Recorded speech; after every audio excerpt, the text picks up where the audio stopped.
Hello everybody who is watching this episode. As some of you know, I had some technical problems. Technical problems that I had was my recording software being an absolute knobhead. So what's happened is it's recorded my reaction, but only 25 minutes of it. On this episode, I put a tweet. The tweet that I wrote was a poll asking what people want to see, what you guys wanted to see, and the majority that won was that people wanted to see a 20-minute, the 20 minutes that's being filmed, raw first viewing reaction.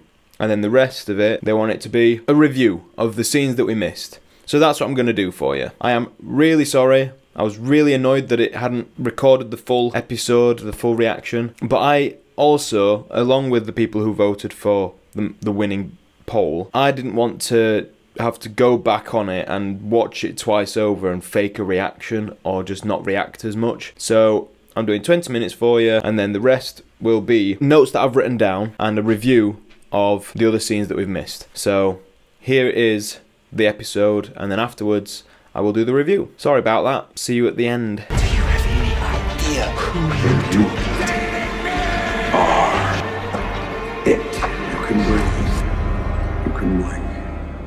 You can cry.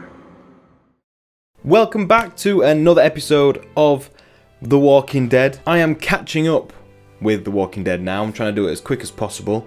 Last episode, we saw that Dwight went back with the Saviors. Now, it's not in a bad way. He led them away from the group that was fleeing from Alexandria with Daryl and Tara.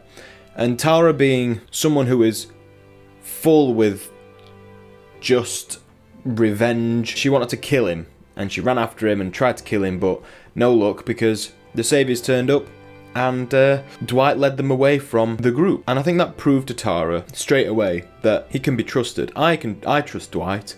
I think he can be trusted. I think he really hates Negan. I know that he wants Negan dead, and I think that finally got into Tara's skull. Father Gabriel and Dr. Carson were on their way back, trying to find their way, should I say, to the group. And unfortunately, Gabriel became really badly infected, really badly ill, and started losing his vision. Throughout this time, he was thinking that God was leading the way, and his hope and faith just went through the roof. He got really lucky, and then Dr. Carson was shot dead. It's left Father Gabriel in a sticky situation where he's in the Savior's hands, under Eugene's command, sorting bullet casings to make more bullets to be fired against his own people. Not too good, but he's blind and he trusted God too much. And in a world like that, I don't think you could ever believe God existed or is there anymore, because it's just a messed up world. Alright, less rambling. Let's crack on to this episode. Really hope you enjoy it. Really don't know what's going to happen. Let's watch it and enjoy.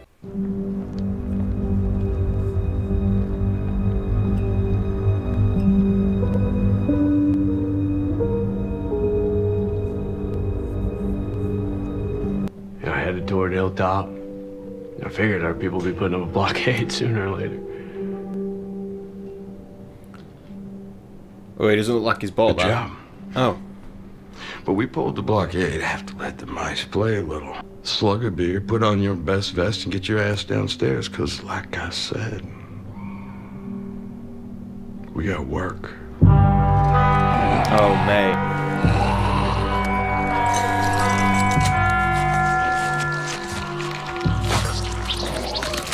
Get them good. It's all right if they spill out.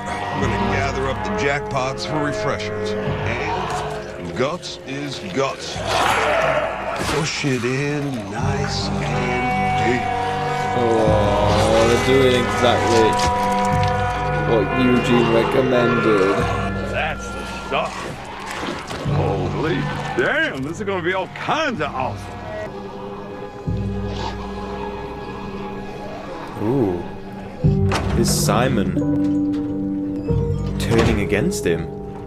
He didn't seem too convinced with his plan.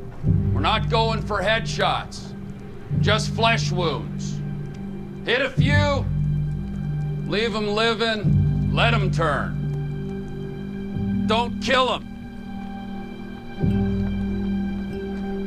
It says you. Negan told you not to kill all the fucking Negan's handling his own garbage people. transport, so you can ride with me. It's what Negan wants, so I don't know why we're still jawing. He says we do. Yeah, well, you didn't though, did you? You killed all those fucking people when he told you not to. Oh, there's some serious hypocrites, man. What can you expect? They're evil as fuck, so they're gonna be hypocrites.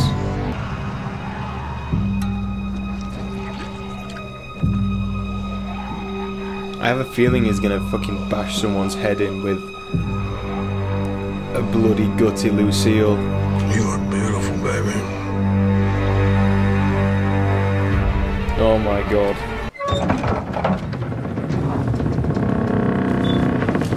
Snap, it's Rick. I really hope he doesn't, like, go all mental. We need him strong. And I know he's not a very strong person anyway, but we need him strong. He's had a fucking tough time, man.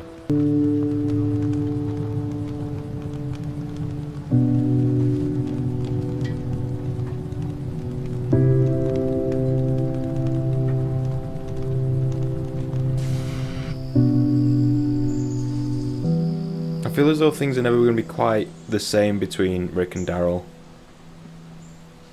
Maybe something's going to change in this scene. I didn't care who was there. I don't know if that makes it right or... It does. I didn't want to risk killing innocent people. I should have just been worrying about our people. Hell with anyone else. I'm okay. Yeah.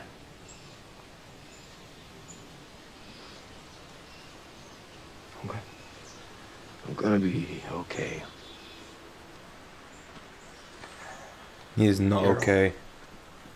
Of course he's not okay, though. I hope that's rebuilding their bromance now.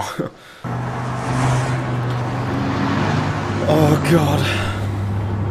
What have they got up their sleeves, man? And we know what they're gonna do, but there is always something that we don't know about. I have my doubts this little maneuver is going to deliver the desired outcome. That's what I thought Simon You felt. think we should do it different? No. No, no. Not at all. This big man's plan will get it done. But We've thrown a lot. Rick, Widow, the King. And they just keep coming. Keep fighting. You've seen it. I've seen it. They don't scare. damn right they don't. They've seen a lot worse than you. And you're pretty bad, but they've seen a lot worse. I don't know what the hell it is. If you fill the crates with food or phonograph records, I will gladly exchange them for a key to your future. No, those coordinates for our meeting spot. This isn't the Saviors. They blow through the gates, make a big show. This isn't that. Oh, I'm putting nothing past him. Well, if it is a trap, it's kind of obvious. It's just what could make it a trap. What if it's someone who actually wants to help? If someone who's trying to help us and we miss out, we miss out. Someone who's trying to kill us, we die. Not if we're careful. Being careful is staying here. I think I'd just ignore it.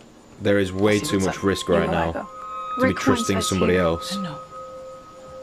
But the last time we took a chance like this, it changed everything. Jesus and the others have been scavenging and we're still starving. Maybe this person does have something that can help. Then I'm coming with you. Okay. I'll grab records in case this is real. You get extra clips in case it isn't. If you see him coming, hit your horn. That'll start the handoff. Stick to the plan. Don't engage.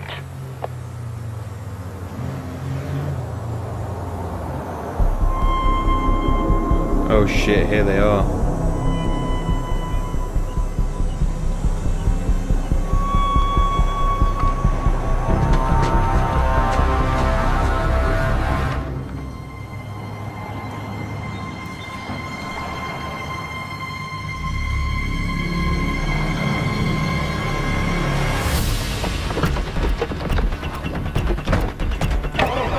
Oh my god, what is he gonna do?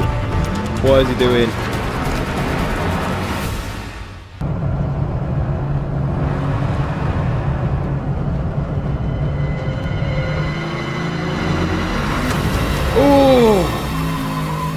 dude! Oh my fucking god. Now this is a guy that used to be a cop, that used to go into road like chases with criminals and cars.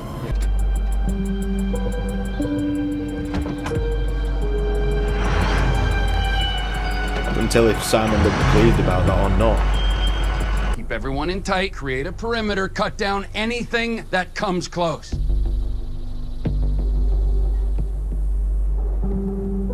Shall we locate our benefactor?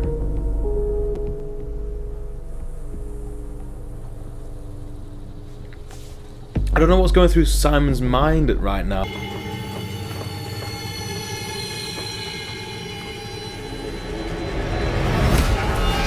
Oh shit. Rick. You fucking mowed him down, man.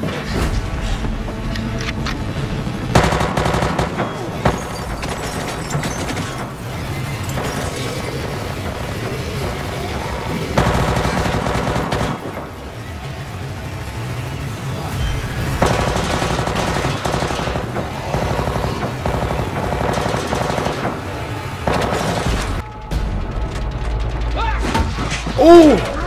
That was close. Oh, God.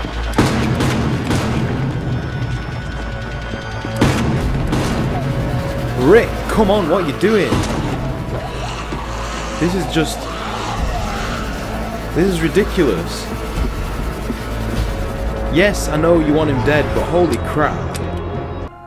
Come on up. Fucking hell. Oh!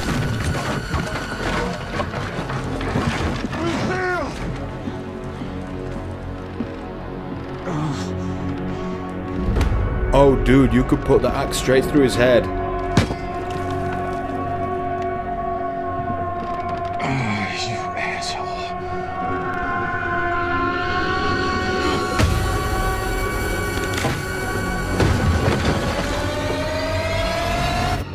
Fuckety fuck rings.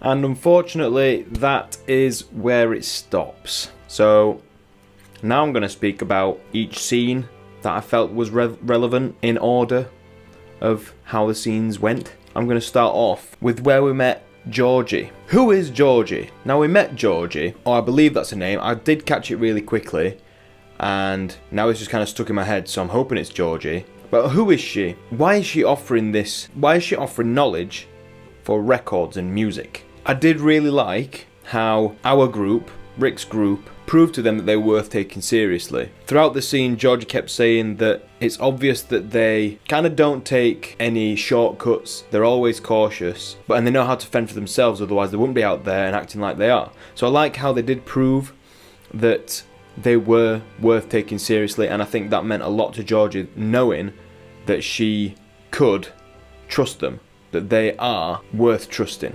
She also understood, Georgie also understood, why they'd be suspicious of it. Because it's a bit random, leaving some crates outside, not saying a single thing, and having a note there, and them having to meet up with somebody who was potentially life-threatening, you know, somebody who could potentially hurt them. She can understand why they were suspicious, with all the different people out in the world as well, the way that it's changed them.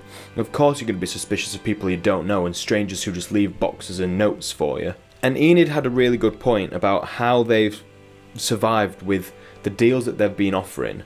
How have they survived with this kind of thing? Because that doesn't make any sense. Even these, our guys have had trouble with the deals that they've been making. How have they managed to survive offering knowledge for music and records or whatever? But I did really like that scene. I liked how they introduced Georgie. I liked how our group were cautious and they proved that they were worth taking seriously. So I did like that. I was really keen to see what would happen later in the episode about this deal that she was offering. So then we move on to the Rick and Negan scene. As always, Rick comes very close to killing Negan and he draws it out. He takes forever to do it. Like, if you're so desperate to kill him, you just want to get it done real quick, as quickly as you possibly can. But Rick being Rick, and also the writers. He drew it out for so long and missed his opportunity. I did feel very tense, and the scene felt very tense, because even though Rick drew it out quite a while, it put that edge on it where you felt like something was going to happen, but you had no idea when it was going to happen. Couldn't anticipate the timing of it. I just wanted Negan to die. I really wanted him to die there and then. Obviously he didn't, but I would have liked that very, very much. We then moved on to the Simon and Dwight scene. So Negan had been run off the road by Rick. They pulled over, and Simon and Dwight went off to look for Negan. For a split moment, I really, really thought Simon was showing a very sincere and empathetic, a good side to him. I thought he genuinely meant, leave them be. You know, we're having no luck with them, they don't fear, they don't scare. Leave them be, move on.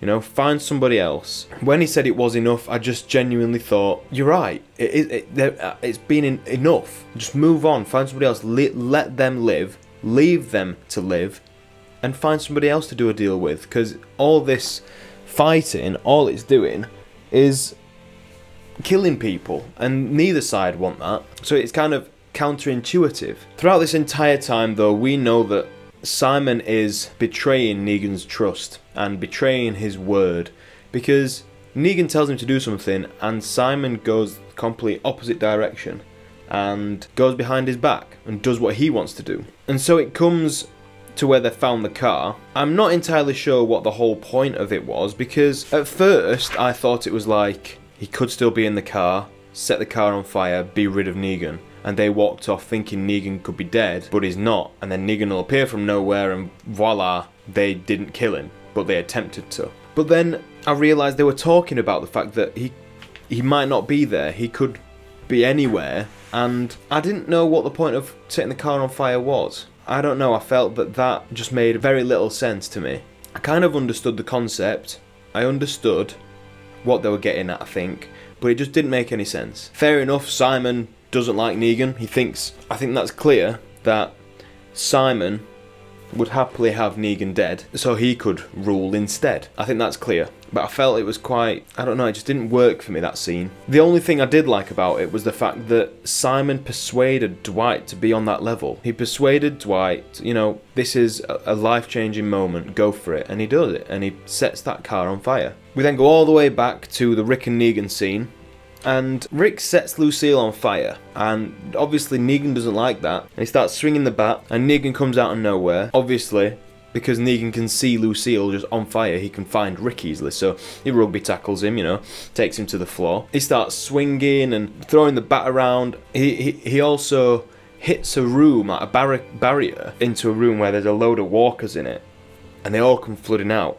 And then he starts to hit Negan with Lucille. Now that must hurt, being hit by your own bat, and also the physical pain that comes with it, but that must hurt a lot. So all these walkers have come out, and at this moment I was really tense. Like, I was hoping that there'd be a moment where Rick just brings the bat up and just whacks it straight onto Negan's head and just crushes his skull, and his eye pops out like Glenn's does. But that didn't happen, did it? Rick kept on drawing it out. I don't know what he was playing at. Like, if I was him, I would have just wanted to fucking bash his head in straight. No going for the sides. I would have gone for the head straight up. But Rick has other ideas, and I think that's to cause pain first. I don't get what he's doing. It's a bit idiotic. After Rick's hit Negan a couple of times, he loses the bat, and Negan takes it back.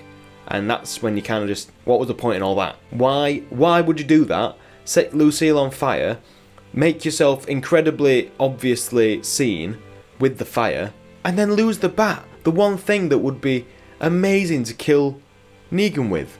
His own freaking bat that he loves to pieces. So now we're back at Hilltop with Georgie, and she is suspiciously nice. I like her. She's clearly a really nice person. She has great hopes for the Hilltop community and Hilltop in general, but she is suspiciously nice. There has to be some kind of twist. There has to be, but so far there has been none. Does she know who Negan is? Has she encountered Negan? Has she dealt with Negan and done the same offer with him and she survived? Because obviously we know that Negan is all about being able to bring food in for their community while exploiting another. In a sense, if you think about it, their deal would work really well, because if all they have to do is get rid of some music, some records, for this enormous plan on how to live and grow as a community. That's what they wanted to know. That's what Negan's community would want, is how to grow and expand even further. But I do wonder if she's actually encountered Negan yet. So then we're back with Simon, and he's back with the other saviors, and all of a sudden he doesn't sound so nice. He's not saying enough is enough, we need to move on. He's saying enough is enough. We need to kill them. We're not messing about with all these warnings that Negan's throwing them. We are going to kill them and get it over and done with so we don't die anymore. Simon is seriously, well, he's losing the plot. He is crazy. And that's very, very evident. But he's going against Negan's word the entire time. And with Negan alive still, when Negan finds out about this, I don't think he'll be too happy with Simon. I think Simon could meet Lucille if Negan finds out. So I am incredibly interested to see what happens there with Simon and Negan, because that would be friendship and workship over completely. The final scene of this series was Negan in a car, and I thought Rick had found him, but no. It was Jadis, holding him at gunpoint. I was not expecting that at all, and I am thrilled to see that Jadis has actually come back, because I didn't like her originally, but I've got a lot of sympathy for her now. I'm really interested to see what happens, because obviously Negan only just found out that Simon slaughtered all her people, and she's pissed at Negan because she thinks he told him to do it. So what's going to happen with Negan, and what's Jadis going to do? I am really pumped for it. I'm very, very excited. So that is a very brief review and recital of the episode that we missed. Even though I had watched it, clearly. I hope that was enough. I am really excited for the next couple of episodes. I hope that Negan's demise is soon, and I hope nobody else of our team dies, because I don't think I could cope with more people dying after Carl. So I'm really excited, and I hope you guys are too. If you enjoyed the episode, I know it wasn't a usual one, but if you enjoyed the episode, please make sure you like and subscribe. The button is down there to subscribe if you want to see more. Don't forget to hit the notification bell so every time I do upload you'll be notified. For everybody asking, Game of Thrones episodes are coming very, very soon. I am working my ass off to get these Walking Dead ones out because I want to get back to Game of Thrones as well. So bear with, they're coming. Thank you very much for watching, and I hope to see you again very soon on another episode of The Walking Dead. See you again next episode. Bye bye.